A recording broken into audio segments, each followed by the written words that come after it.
Pernahkah Anda merasa hidup yang tampak sempurna dari luar, ternyata menyimpan retakan halus yang nyaris tak terlihat seperti kaca bening yang tiba-tiba bisa pecah hanya dengan satu sentuhan kecil? Dari luar, rumah itu terlihat sederhana namun hangat.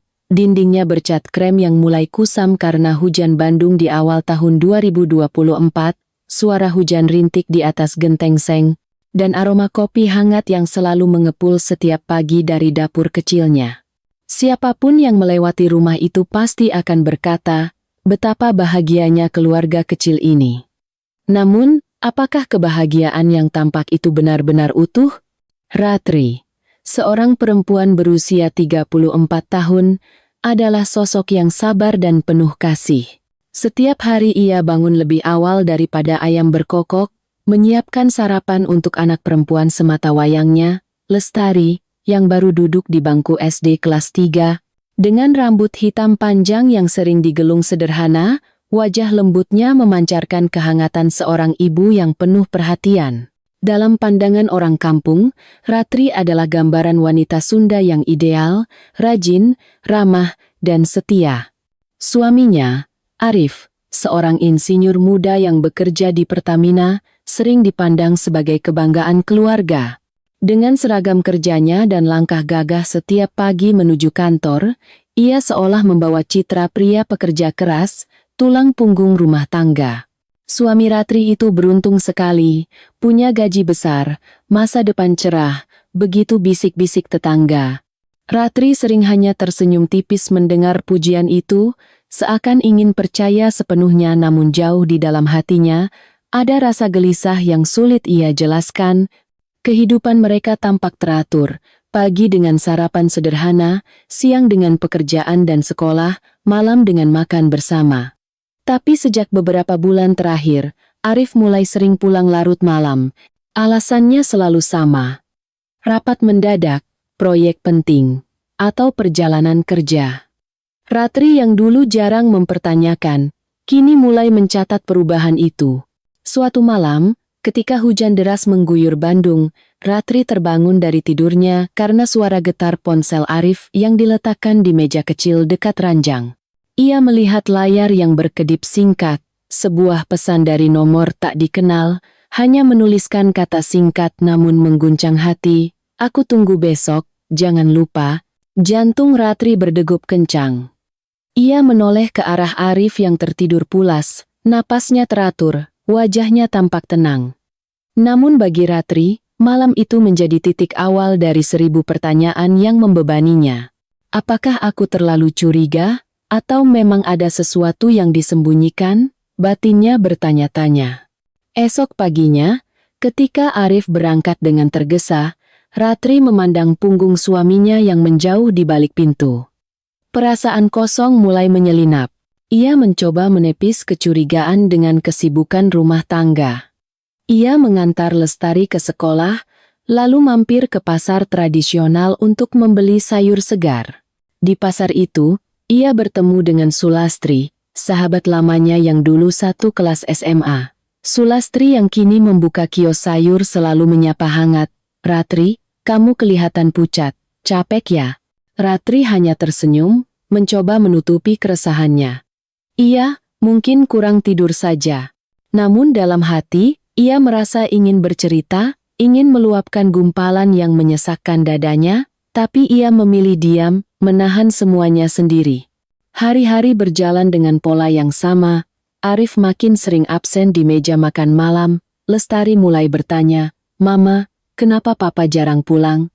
Pertanyaan polos anak itu menusuk hati Ratri lebih dalam daripada 1000 bisikan gosip. Ia hanya bisa menjawab lirih, "Papa kerja keras buat kita, Nak." Meski lidahnya mengucapkan kata-kata itu, hatinya justru menolak percaya.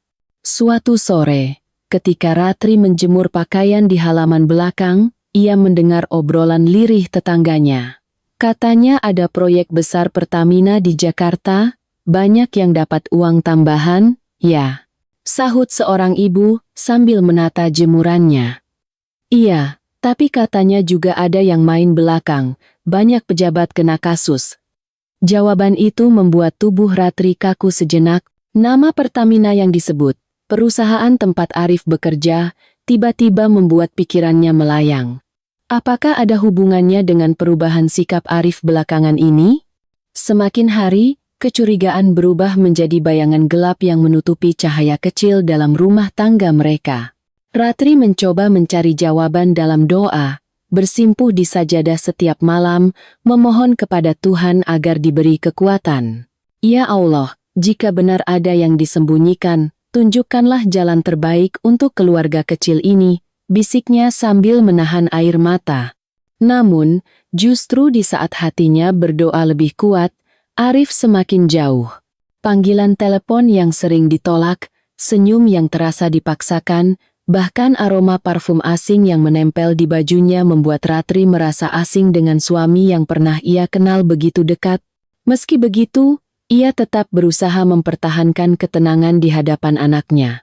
Lestari tidak pernah tahu betapa ibunya menahan tangis ketika mencuci baju atau menutup wajah dengan selimut ketika rasa sepi melanda.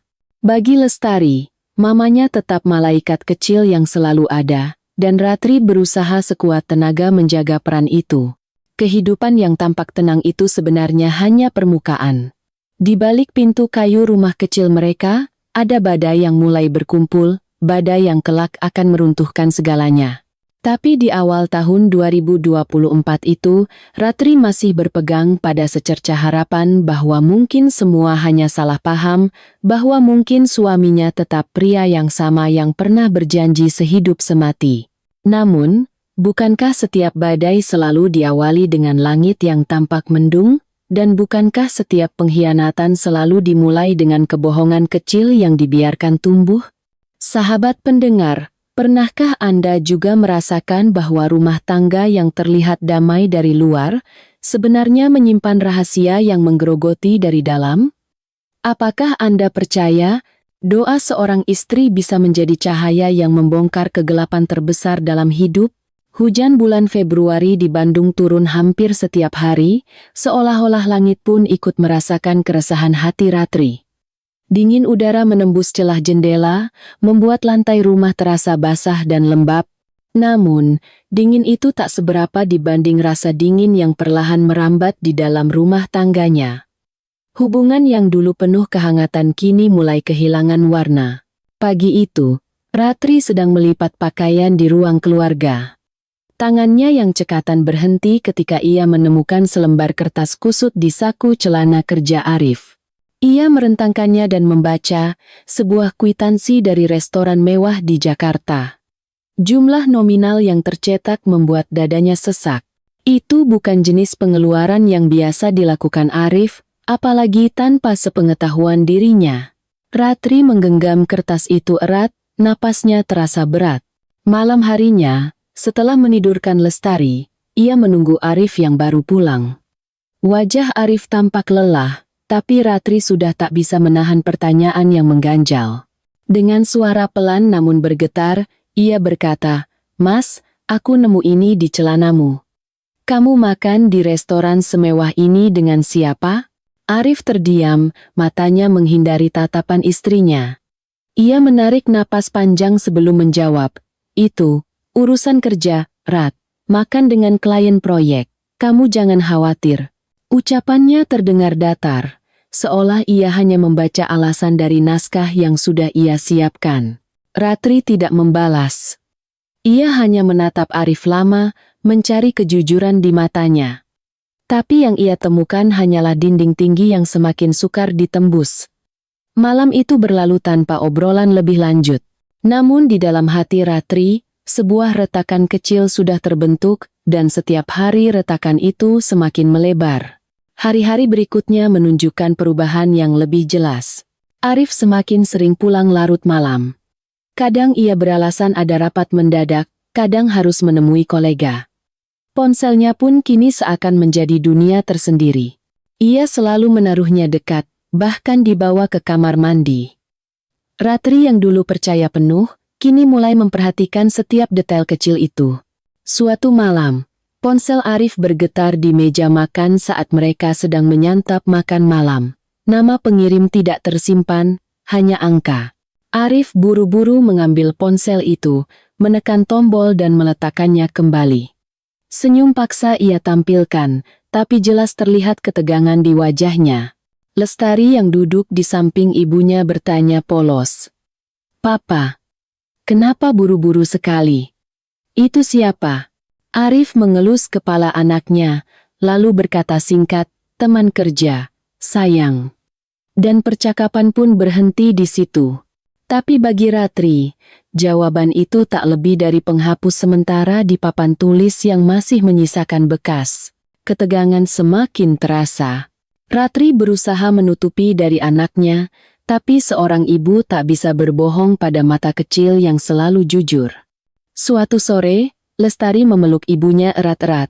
"Mama, Papa nggak sayang sama kita lagi, ya?" Pertanyaan itu menghantam dada Ratri lebih keras daripada apapun.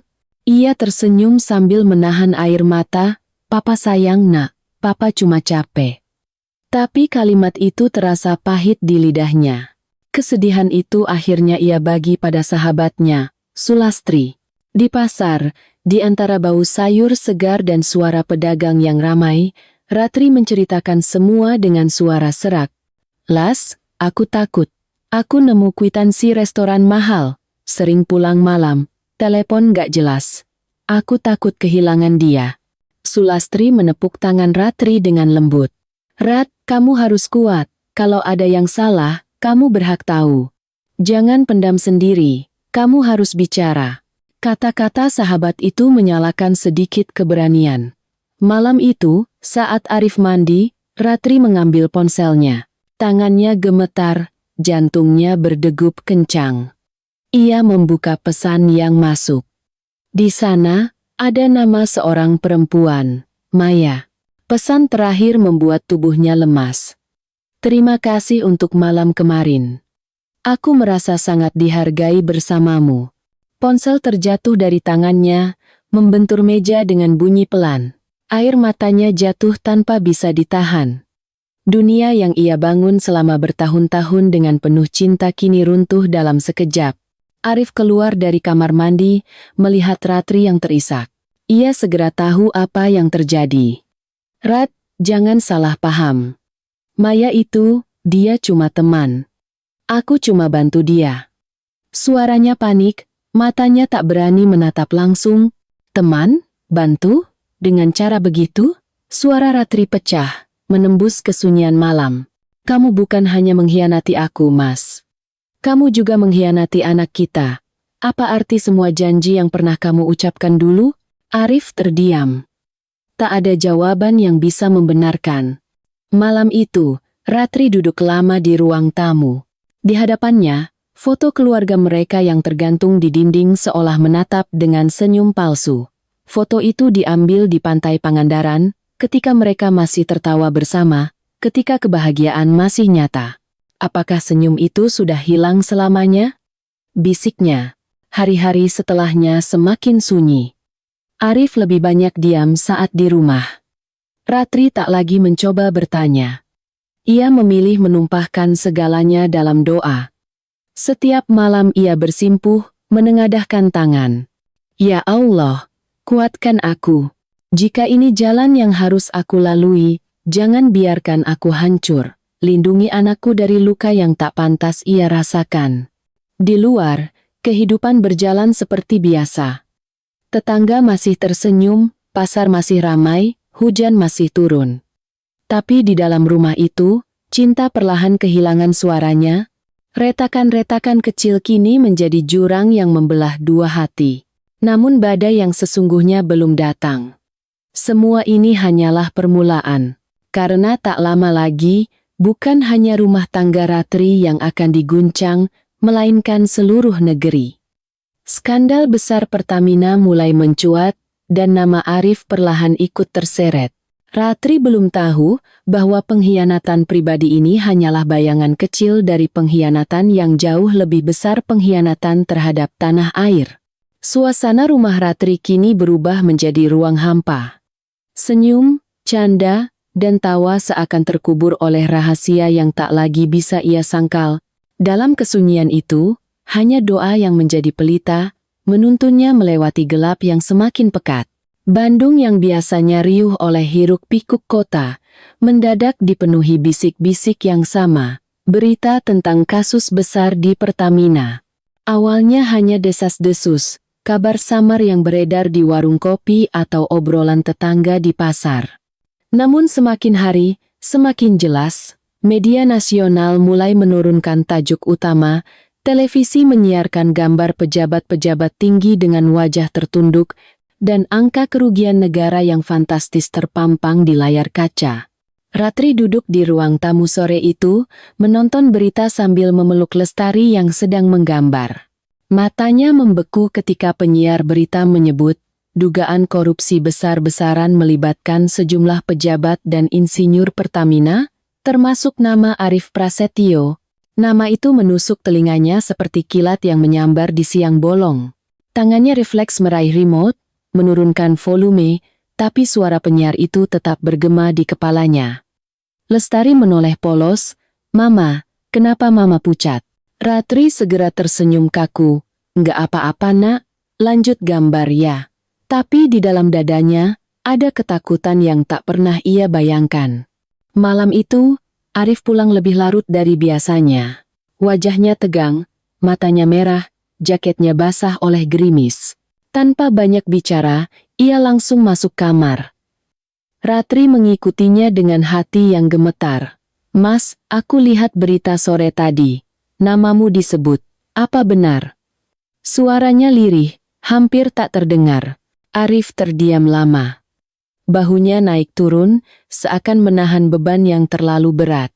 "Rat, semua ini cuma politik kantor. Aku dijebak, kamu harus percaya sama aku." Kalimat itu diucapkan cepat, seperti ingin segera menutup pintu percakapan. Tapi bagi Ratri, justru itu membuka jurang lebih dalam. Hari-hari berikutnya berubah menjadi neraka.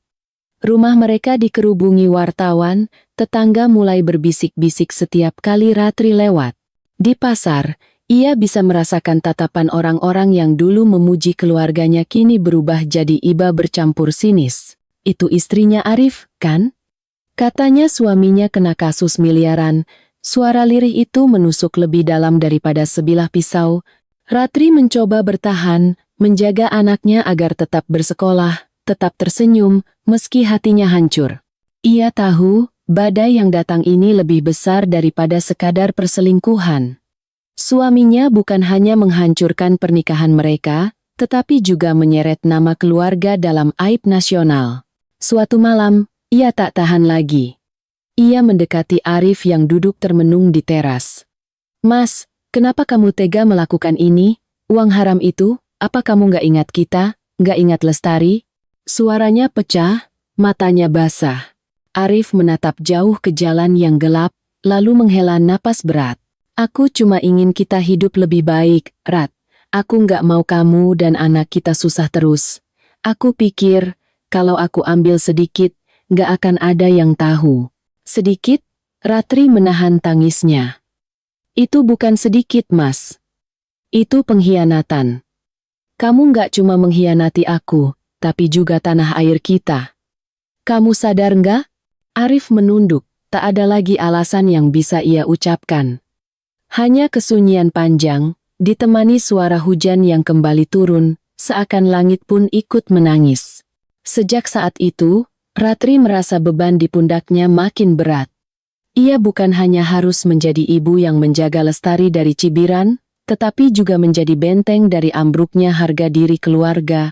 Ibunya yang sudah tua sering menangis, "Nak, sabarlah, Tuhan gak akan tidur. Kebenaran pasti terungkap." Kata-kata itu memberi sedikit kekuatan, tapi luka di hati Ratri terlalu dalam untuk disembuhkan hanya dengan penghiburan. Beberapa hari kemudian, aparat datang mengetuk pintu rumah. Arief dipanggil untuk diperiksa.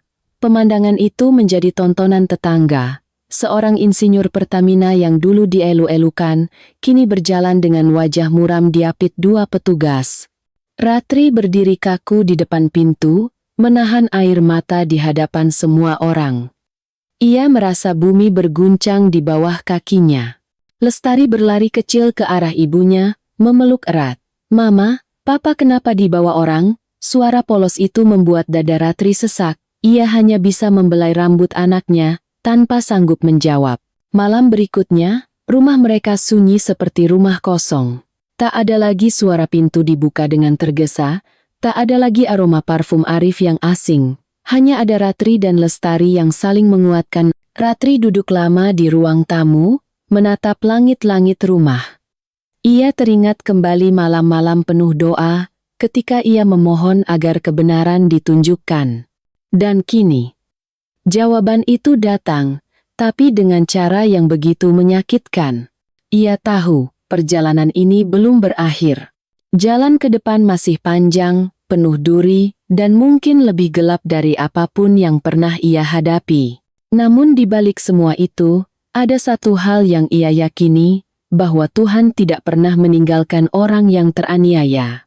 Dan disinilah Ratri berdiri, di ambang kehancuran rumah tangga sekaligus aib besar yang mengguncang negeri, bersiap menghadapi pertarungan yang lebih berat, pertarungan antara hati, harga diri, dan masa depan anaknya. Babak baru dimulai, dan ia tak punya pilihan lain selain berjalan terus di jalan sunyi itu, meski setiap langkah terasa seperti luka yang tak kunjung sembuh. Sejak aparat membawa Arif untuk diperiksa, rumah Ratri terasa seperti kapal karam yang terombang-ambing di tengah badai. Pintu kayu yang dulu selalu terbuka dengan suara langkah Arif kini tertutup rapat, hanya menyisakan keheningan yang menusuk. Lestari masih sering menunggu di jendela setiap sore, berharap melihat sosok ayahnya pulang. "Mama, kok papa belum pulang juga?"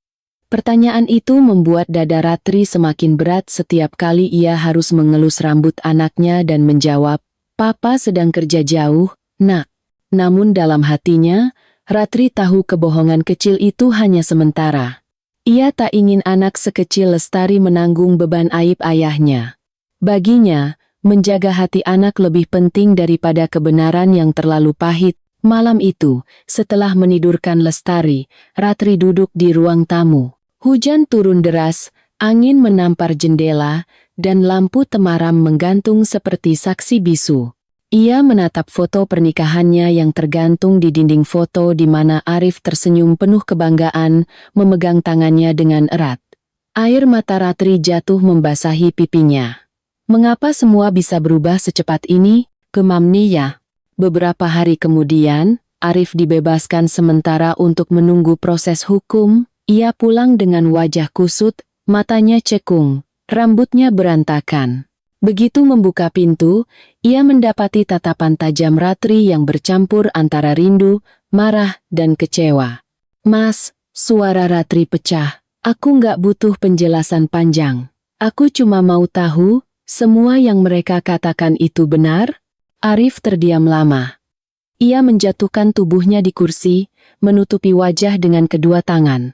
"Rat, aku salah. Aku ikut arus. Mereka bilang ini kesempatan sekali seumur hidup. Uang besar, cepat, tanpa ada yang tahu. Aku pikir, kalau aku ambil sedikit, kita bisa lebih baik. Kamu bisa buka usaha. Lestari bisa sekolah di tempat bagus. Aku cuma mau bahagiakan kalian." "Bahagiakan?" Ratri menahan tangisnya dengan suara bergetar. "Mas, kamu pikir kebahagiaan bisa dibeli dengan uang haram? Kamu pikir aku akan bangga kalau anak kita sekolah tinggi dari hasil mencuri hak rakyat? Tidak, Mas, itu bukan kebahagiaan, itu kehinaan." Arif menunduk, wajahnya pucat. "Aku menyesal, Rat, sungguh menyesal. Tapi aku juga korban. Atasan, rekan-rekan, semua ikut.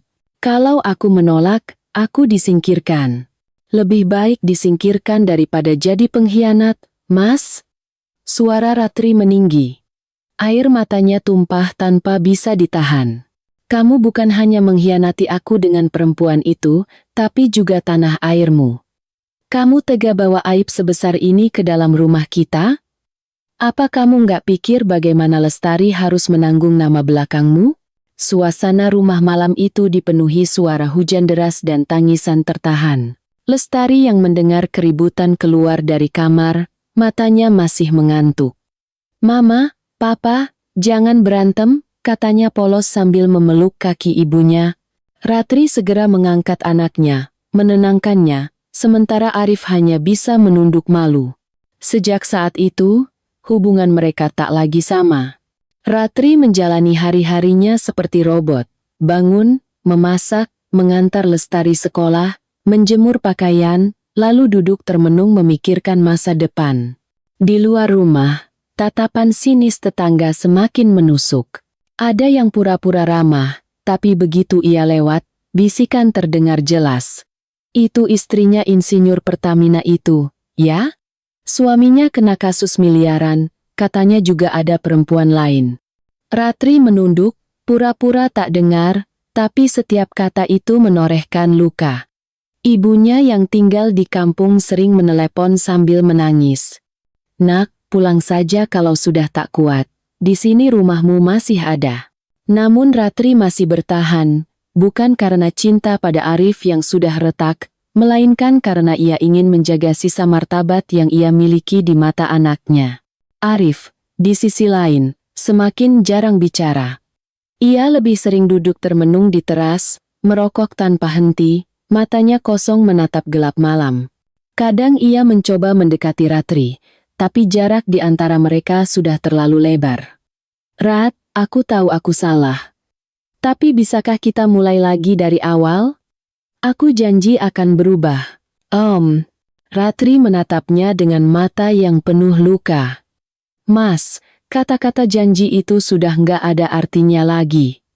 Sekali kau hancurkan kepercayaan, serpihannya nggak bisa lagi utuh. Aku mungkin bisa memaafkan, tapi aku nggak bisa melupakan, dan aku nggak bisa lagi hidup dengan bayangan pengkhianatanmu." Kalimat itu membuat Arif terdiam. Ia tahu, kepercayaan yang hancur bukanlah sesuatu yang mudah diperbaiki.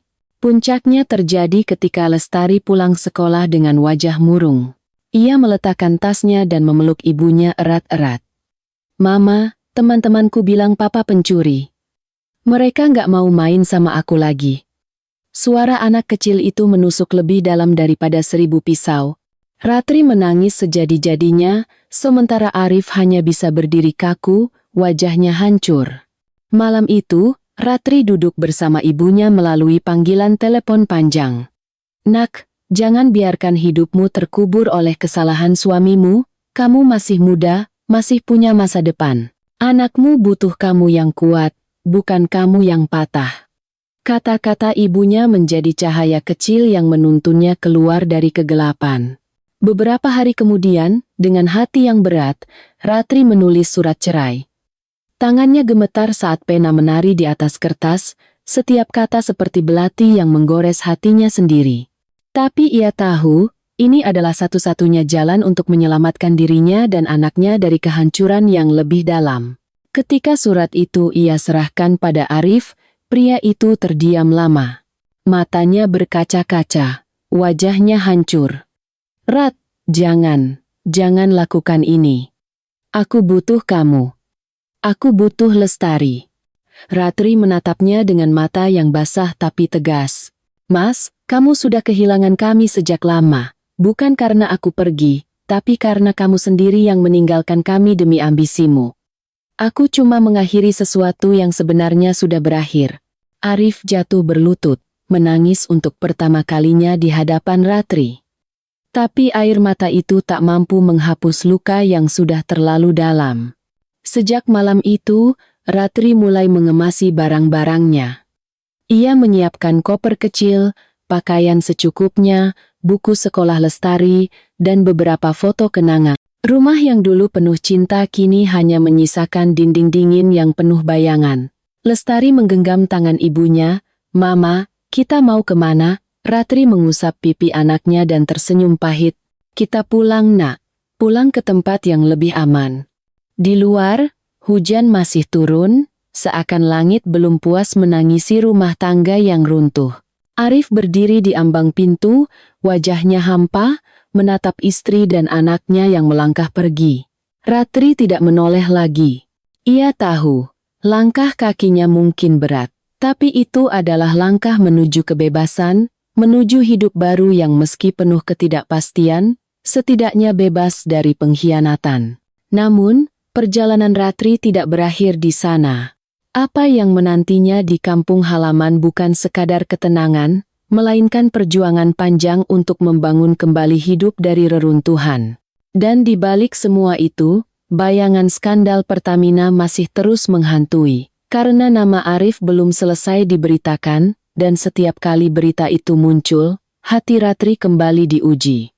Jalan sunyi menuju kebebasan baru saja dimulai, dan kekuatan sejati seorang perempuan akan tampak di sana. Pagi itu, Bandung masih diselimuti kabut tipis. Ratri bangun lebih awal, matanya sembab karena semalaman menangis. Di meja ruang tamu, koper kecil sudah tertata rapi. Lestari masih tidur pulas di kamar, memeluk boneka lusuh yang selalu menemaninya. Ratri menatap wajah polos putrinya, merasakan gelombang perasaan yang campur aduk, cinta, kesedihan, sekaligus keteguhan hati. Ia tahu, keputusan yang diambilnya bukan perkara mudah. Tetapi bertahan dalam rumah yang penuh dusta hanya akan memperlambat luka. Arif duduk di teras, wajahnya muram, rokok setengah terbakar di jarinya. Ia menoleh ketika Ratri keluar membawa koper. "Rat, apa kamu benar-benar tega?" Suaranya parau, hampir pecah. Ratri berhenti sejenak. Ia menatap suaminya dengan mata berkaca-kaca, lalu menghela napas panjang. "Bukan aku yang tega, Mas, tapi kamu sendiri yang memilih jalan ini. Aku hanya mengikuti arah yang sudah kamu tentukan sejak lama. Aku harus pergi demi diriku, demi anak kita." Arif mencoba mendekat, hendak meraih tangan Ratri, tapi perempuan itu menarik diri. "Jangan, Mas, sudah cukup. Aku nggak ingin lagi hidup dalam lingkaran kebohongan." Ia lalu masuk kembali untuk membangunkan Lestari. Anak itu mengucek matanya, bingung melihat ibunya menyiapkan koper. "Mama, kita mau liburan, ya?" tanyanya dengan polos. Ratri menahan tangis, tersenyum sambil mengangguk. "Iya, Nak, kita mau pulang ke rumah Eyang, di sana lebih tenang." Lestari tampak senang. Ia tak tahu bahwa liburan itu adalah awal dari hidup baru tanpa ayah di sisinya. Kereta menuju Yogyakarta berangkat menjelang siang. Di stasiun, Ratri menggenggam erat tangan putrinya, sementara Arif hanya berdiri di kejauhan, menatap dengan wajah hancur. Tak ada lagi kata-kata, hanya pandangan yang dipenuhi penyesalan. Peluit panjang kereta membelah udara, dan saat gerbong mulai bergerak, Ratri merasakan hatinya pecah, separuh ingin menoleh, separuh ingin terus melangkah. Ia memilih yang kedua. Perjalanan panjang itu penuh keheningan. Lestari sibuk menempelkan wajah di jendela, kagum melihat sawah hijau yang membentang, sedangkan Ratri larut dalam pikirannya.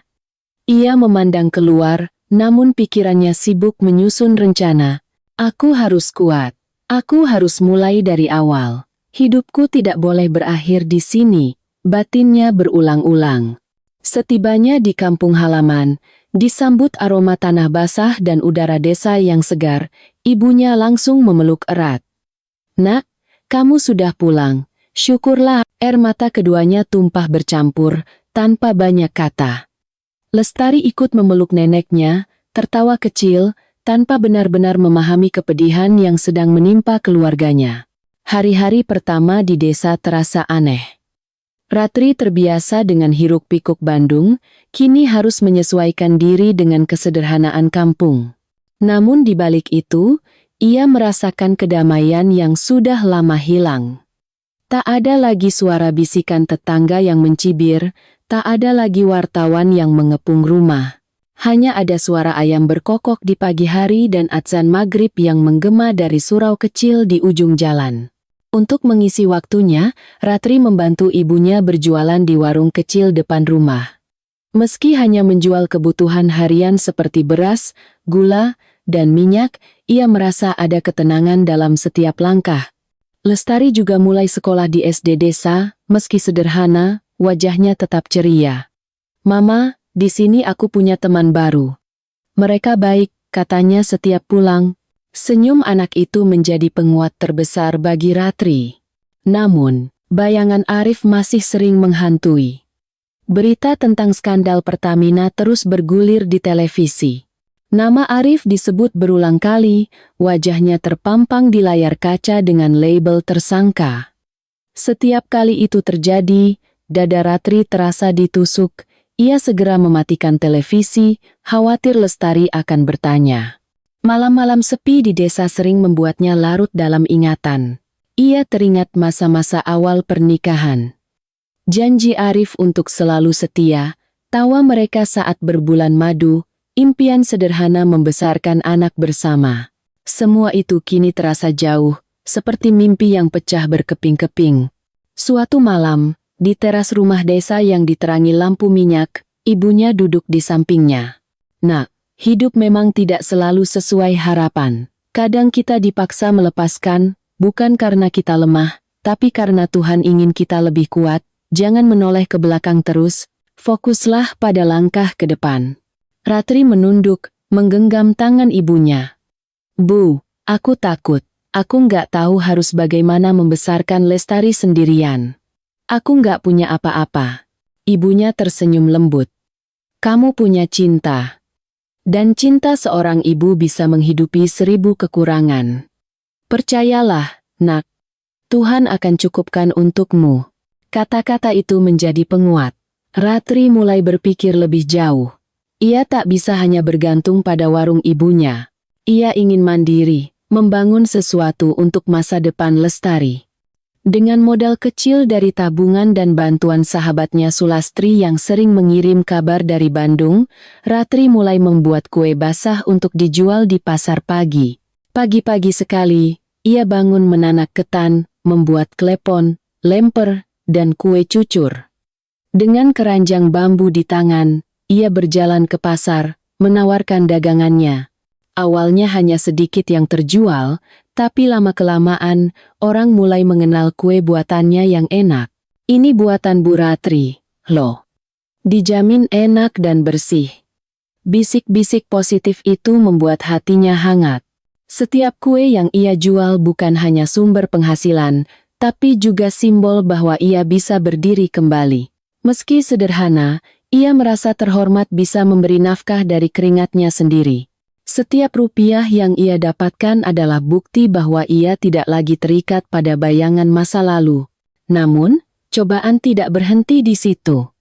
Arif beberapa kali mencoba menghubunginya lewat telepon. Pesan singkat masuk, "Rat, maafkan aku. Aku ingin bicara. Aku ingin lihat Lestari." Ratri membaca pesan itu berulang-ulang, tapi ia tidak membalas. Luka terlalu dalam, dan ia tak ingin membuka pintu yang sudah ia tutup dengan susah payah. Suatu sore, Arif bahkan datang ke desa. Ratri kaget melihat sosoknya berdiri di depan rumah, wajahnya kusut, matanya sembab. "Rat, aku mohon. Aku ingin lihat anakku," katanya lirih. Ratri berdiri di pintu, tubuhnya gemetar. Lestari sedang bermain di dalam rumah. "Mas, jangan datang lagi. Kehadiranmu hanya akan melukai kami lebih dalam. Lestari berhak bahagia tanpa harus menanggung aibmu." Arif menunduk, air mata jatuh membasahi pipinya. Ia berusaha berkata sesuatu, tapi Ratri menutup pintu perlahan. Di balik pintu itu, air matanya juga mengalir deras. Ia tahu, menolak Arif bukan berarti hatinya kebal, tapi karena ia memilih menjaga luka agar tidak semakin dalam. Hari-hari berikutnya, Ratri semakin fokus pada pekerjaannya. Ia mulai menerima pesanan kue untuk acara hajatan desa. Uang yang terkumpul sedikit demi sedikit digunakan untuk memperbaiki rumah ibunya, membeli buku baru untuk Lestari, bahkan menyimpan tabungan kecil. Ia menemukan kebahagiaan sederhana dalam keringat dan kerja keras. Malam-malam ia masih menangis diam-diam, merindukan pelukan seorang suami. Namun setiap kali melihat wajah tidur Lestari yang damai, ia sadar bahwa ia tidak sendiri. Ia punya alasan untuk terus bangkit. Desa pun mulai memandangnya dengan hormat. Dari yang awalnya kasihan, kini mereka kagum pada ketegarannya. Bu Ratri itu kuat sekali. Suaminya bermasalah, tapi dia bisa tetap berdiri, begitu bisik-bisik orang di pasar. Ratri hanya tersenyum, Meski dalam hatinya masih ada luka yang belum sembuh. Namun, ia tahu jalan sunyinya belum berakhir. Skandal Pertamina masih menjadi berita nasional. Nama Arif terus dibicarakan. Proses hukum masih berjalan. Setiap kali mendengar berita itu, dada Ratri kembali sesak. Ia khawatir suatu hari Lestari akan tahu kebenaran dan menuntut jawaban. Di malam yang sunyi, ia menatap langit penuh bintang. Angin desa berhembus lembut, membawa aroma tanah basah. Ratri menutup mata, berdoa dalam hati, "Ya Allah, beri aku kekuatan untuk terus melangkah, jangan biarkan aku goyah. Jadikan anakku tumbuh dengan hati yang bersih, jauh dari dosa ayahnya. Dan jika suatu hari Lestari menanyakan kebenaran, beri aku kebijaksanaan untuk menjawabnya tanpa melukai." Dan disitulah perjalanan Ratri menemukan arti baru, bukan lagi sekadar lari dari masa lalu, melainkan membangun masa depan dari reruntuhan. Jalan sunyi menuju kebebasan memang penuh duri, tetapi setiap langkah yang ia ambil adalah bukti bahwa cinta seorang ibu lebih kuat dari pengkhianatan apapun. Musim kemarau mulai datang di Yogyakarta. Langit biru membentang tanpa awan, sawah-sawah menguning, dan udara terasa lebih kering. Hidup di desa perlahan membawa Ratri pada ritme baru. Bangun pagi, menyiapkan kue pesanan, mengantar Lestari ke sekolah, lalu kembali bekerja hingga sore. Meski letih, ada kepuasan tersendiri. Tangannya yang dulu hanya sibuk mengurus rumah kini menjadi sumber penghasilan yang membuatnya merasa berharga.